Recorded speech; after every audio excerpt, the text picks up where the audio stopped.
युवा नेते जयदादा पवार आपल्यावर आहे. दादा प्रचार चालू आहे. तुम्हाला आता कसा प्रतिसाद मिळतोय? प्रतिसादपेक्षा मला वाटते लोक सगळे नाही तर सगळेच बारामतीकर एक दादांचे भावना समोर आणतायत, त्यांचे काय जुन्या आठवणी ते सांगतायत आणि नक्कीच कुठे काय थोड्या अडचणी असतील ते पण सांगतायत आणि त्याच पद्धतीत मी ते वहिनींपर्यंत पोहोचतोय. जर माझ्या हातातनं काय तिथं होऊ शकतं, लगेच उपाय काढू शकतो तसं मी करतोय. खरं तरी हा प्रचार दौऱ्यापेक्षा गावभेट दौरे आहेत, जिथं दादा आम्हाला सोडून म्हणजे आपल्या सर्वांना सोडून गेल्यापासनं मनातले काय बारामतीकरांची भावना आहेत, नाही तर माझे काय भावना आहेत, आम्ही चर्चा करतो एकमेकांशी. बारामतीकर असं म्हणतात की तुम्ही प्रचारला नाही आला तरी चालेल, परंतु तुम्ही जे जात्या लोकांना भेटताय त्यात लोकांना आज जातीची झलक तुमच्या ते दिसते, त्याबद्दल तुम्ही काय सांगा? आता बारामतीकरांना जर माझ्यामध्ये दादांची झलक दिसत असेल तर ते होतच ना. कुठेतरी आपल्याला वाटतं की वडिलांसारखंच त्यांच्या मुलांनी पण तिथं पुढाकार घ्यायला पाहिजे आणि दादांची पोकळी तर आपल्या सर्वांच्याच मनात आहे. त्यातल्या त्यात वहिनींनी पण एक आधार म्हणून हा निर्णय घेतला. वहिनी पण तिथं काम करतायत, कष्ट घेत आहेत जसे दादा करायचे आणि भावना तर लोकांचे भरपूर आहेत. त्याच्याबद्दल मी जास्त काय बोलणं मला योग्य नाही वाटत, पण प्रेम सगळ्यांचं दिसतंय त्याच्याबद्दल ते मला दिसतं. एकंदरीत पूर्ण पवार फॅमिली प्रचाराला दिसत आहे.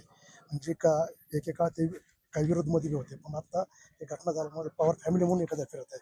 तर पुढं काय आपलं असं वाटेल का पुणे पवार फॅमिली राजकारणात एकत्र येईल? पवार फॅमिली एकत्र असावं मी आधीपासूनच बोललोय. राजकारणातल्या बाबतीत मी काय बोलणं मला योग्य वाटत नाहीये. ते पक्षातले वरिष्ठ नेते असतील ते ठरवतील. पण आता जर सगळेच एकत्रित येत आहेत दादांसाठी आणि वहिनींसाठी तिथं प्रचार करायला, तर मला वाटतं चांगलंच आहे. एकत्रित आता आपण पाहिलं तर बारामतीत पवारांबरोबर म्हणजे प्रत्येक गावात आजी-दादाची एक वेगळी नाळ होती. आणि तुम्ही आज जाताना लोकांची भावना बी तीच आहे की दादांनी काय केलं काय नाही. तर आपल्याला असं वाटतंय की दादांच्या कामाला बघून लोक एक रेकॉर्ड ब्रेक मतदान यावेळेस करतील. मला हे बघा, दादांचे कामं तर सर्व महाराष्ट्राला आजपर्यंत दिसत आलेत. यावेळेस दादांच्या कामाला तर नक्कीच लोक तिथं तसं मत देतील, पण मला वाटते खरं दादांना श्रद्धांजली म्हणून लोक सगळे बाहेर येतील मतदान करायला आणि वहिनींसाठी पण तिथं आधार म्हणून लोक येतील. कारण वहिनींनी पण जो निर्णय घेतला, त्यांचं दुःख बाजूला ठेवून निर्णय घेतला. त्यांना पण मी त्यांच्याशी बोलताना त्यांनी मला सांगितलं की दादांचं अपूर्ण स्वप्न पूर्ण करण्यासाठी त्यांनी हा निर्णय घेतला आणि पोकळी जी आहे निर्माण झाली सर्वांमध्ये ती तर सहजासहज भरून येणारच नाही. पण जिथं दादा जसे बारामतीकरांसाठी उभा राहायचे तसेच वहिनी उभा राहून तिथं कष्ट घेत आहेत. एकंदरीत आता कसं आहे, सुट्टीचे दिवस आहेत, लोक बाहेर गावी जातात. तर तुम्ही मतदारांना एक काय आव्हान करणार?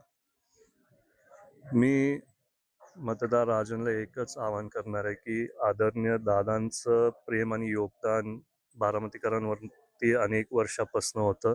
तर या वेळेस मी विनंती करतो, दादांसाठी खरी श्रद्धांजली म्हणून सर्वांनी एक दिवस दादांसाठी बाहेर येऊन जास्तीत जास्ती मतं देखील तिथं विजय करावा. हे होत्यावर जयदादा पवार भेटीसाठी मंत्रशेख बारामती.